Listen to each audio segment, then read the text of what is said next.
नमस्कार, one India Hindi में आपका स्वागत है। मैं हूं आपके साथ गसाला प्रवीण। वैक्सीन का संकट फिलहाल देश में है। इस बीच राहत की खबर आ रही है, लेकिन ये राहत जुलाई से मिलेगी।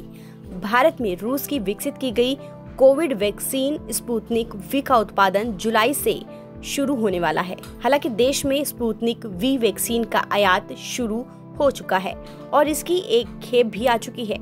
इस महीने के आखिर तक 30 लाख वैक्सीन भारत पहुंचेंगे। मिशन कोविड सुरक्षा की जिम्मेदारी संभाल रही जैव प्रौद्योगिकी विभाग की सचिव डॉक्टर रेणु स्वरूप ने कहा कि देश में इस वैक्सीन का उत्पादन जुलाई से शुरू हो सकता है।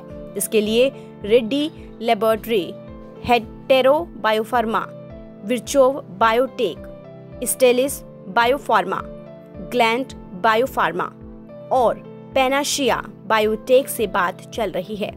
देश में टीकाकरण अभियान के तहत फिलहाल 2 टीके कोविशील्ड और कोवैक्सीन लगाए जा रहे हैं।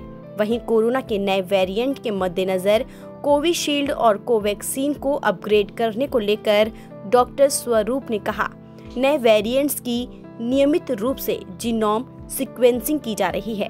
नए वेरिएंट पर वैक्सीन का क्या असर हो रहा है, इस पर भी अध्ययन किए गए हैं।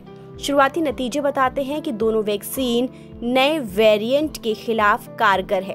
वहीं बच्चों में कोरोना वायरस संक्रमण के मामले सामने आ रहे हैं। बच्चों के वैक्सीन को लेकर डॉक्टर स्वरूप ने कहा कि बच्चों का प्रतिरोधक तंत्र अलग तरीके से काम करता है।